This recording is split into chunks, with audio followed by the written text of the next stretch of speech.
Eternal Wedding Collections by Chungat Jewelry. ഇതെല്ലാം എന്റെ കല്യാണത്തിന് വാങ്ങിയതാ. വാവ്, ഇതെവിടുന്നാ? MV Chacko Gold and Diamonds Angamaly. Perumbavoor നഗരത്തിൽ റോഡരികിൽ പാർക്ക് ചെയ്തിരുന്ന കാറുകൾക്കും ബൈക്കിനും മുകളിലേക്ക് തടിലോറി മറിഞ്ഞ് അപകടം. പെരുമ്പാവൂർ കാളച്ചന്ത റോഡിലാണ് അപകടമുണ്ടായത്.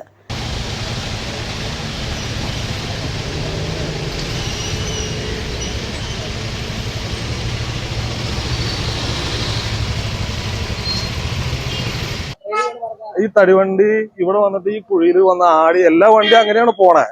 തടിവണ്ടി വരുമ്പോ എല്ലാ ദിവസവും ബ്ലോക്കാണ് ഇവിടെ. ഇവര് കുഴി ചാടി വണ്ടി ആടി മറിയാതിരിക്കാൻ വേണ്ടി റോഡിന്റെ സെന്ററിലോട്ട് വരും. അങ്ങനെയാണ് ഇവര് പോയിക്കൊണ്ടിരിക്കണേ. ഈ വണ്ടി എന്താണെന്നറിയില്ല, കുഴിയിലോട്ട് ചാടി അങ്ങോട്ട് മറിഞ്ഞു. അത് എല്ലാ വണ്ടിയും തടിവണ്ടി വരുമ്പോ ആ കുഴിയിലോട്ട് ഇറങ്ങിക്കഴിഞ്ഞാൽ വണ്ടി മറിയും. അത് ഈ തൊട്ടടുത്തുള്ള മില്ലിലെ ആളാണ് ഇന്നാളും മണ്ണിട്ട് കുറച്ച് കുഴിയൊക്കെ നിരത്തിയ. അതുപോലെ ഈ ഇവിടെയുള്ള നാട്ടുകാർ മണ്ണിട്ടും കല്ലിട്ടൊക്കെ നിരത്തി കൊടുക്കാനല്ലാണ്ട് മുനിസിപ്പാലിറ്റി ഇങ്ങോട്ട് തിരിഞ്ഞു നോക്കൂല. കാറ് രാവിലെ എന്തോ വന്ന് അവിടെ സൈഡിൽ പാർക്ക് ചെയ്തിട്ട് പോയായിരുന്നു. അതിലാരും ഉണ്ടായില്ല. ആരും ഉണ്ടായിരുന്നെങ്കിൽ അവരുടെ അവസ്ഥ എന്തായിരിക്കും? ഇതൊക്കെയാണ് മുനിസിപ്പാലിറ്റിയുടെ നല്ലൊരു അനാസ്ഥ തന്നെയാണ് ഇപ്പൊ ഇവിടെ നടന്നത്. വർഷങ്ങളോളമായിട്ട് ഇവിടെ ഇങ്ങനെ തന്നെ ഈ റോഡ് കിടക്കണേ. ഞങ്ങളൊക്കെ യാത്രയാണ്, എല്ലാ ദിവസവും യാത്രയാണ് റോഡത്. റോഡിലെ വലിയ കുഴിയിൽ വീണ് ലോറി നിയന്ത്രണം വിട്ട് മറിയുകയായിരുന്നു. തിരുവനന്തപുരം സ്വദേശിയുടെ ലോറിയാണ് അപകടത്തിൽപ്പെട്ടത്.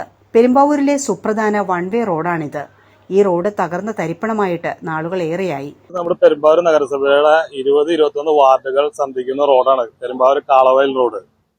കഴിഞ്ഞ കുറെ വർഷങ്ങളോളമായിട്ട് ഈ റോഡിന്റെ അനാസ്ഥയാണ്. പെരുമ്പാവൂർ മുനിസിപ്പാലിറ്റിയുടെ നല്ലൊരു അനാസ്ഥയാന്ന് തന്നെ പറയാം. ഈ റോഡ് വർഷങ്ങളോളമായിട്ട് ഇങ്ങനെ തന്നെ കിടക്കണം. ഇവിടെയുള്ള ഈ അടുത്തുള്ള ആൾക്കാർ മണ്ണിട്ട് നിരത്തിനെ അല്ലാണ്ട് ഈ റോഡൊന്നും നന്നാക്കാനോ ഈ വഴിക്ക് വരാനോ ഇവരാരും തയ്യാറല്ല. ഈ വണ്ടി അപകടം പറ്റി ഇവിടെ കിടക്കുന്നുണ്ട്. ഇതിന് താഴെ 2 കാർ കിടക്കുന്നുണ്ട്. ഈ കാറിൽ ഒരാളുണ്ടായിരുന്നെങ്കിൽ, ഒരു ഫാമിലി അല്ലെങ്കിൽ ഒരാളുണ്ടായിരുന്നെങ്കിൽ അവരുടെ അവസ്ഥ എന്തായിരിക്കും? ഇത് ശരിക്കും പറഞ്ഞ മുനിസിപ്പാലിറ്റിയുടെ തികഞ്ഞ അനാസ്ഥ തന്നെയാണ്. ഈ വർഷങ്ങളോളമായിട്ട് കിടക്കുന്ന റോഡാണ്. എത്രയോ വർഷങ്ങൾ എന്തോരം പരാതി കൊടുത്തെന്ന് അറിയാമോ? ഇതുവരെയും ഈ റോഡിന് ഒരു നന്നാക്കാനോ ഇതിനായിട്ട് ആരും ഇങ്ങോട്ട് വന്നിട്ടില്ല. നല്ലൊരു അനാസ്ഥ തന്നെ എന്ന് പറയാം. ഈ കാളവയൽ റോഡ് വർഷങ്ങളോളമായിട്ട് കിടക്കുന്ന റോഡാണിത്. ഈ അവസ്ഥയിൽ ചൊവ്വാഴ്ച കാളച്ചന്ത ദിവസമായതിനാൽ കന്നുകാലികളെ വാങ്ങാൻ പോയവരുടെ വാഹനങ്ങളാണ് ലോറിക്കടിയിൽപ്പെട്ടത്. വാഹനങ്ങളിൽ ആളില്ലാതിരുന്നതിനാൽ വൻ ദുരന്തം ഒഴിവായി. ലോറി ഡ്രൈവർ നിസ്സാര പരിക്കുകളോടെ രക്ഷപ്പെട്ടു.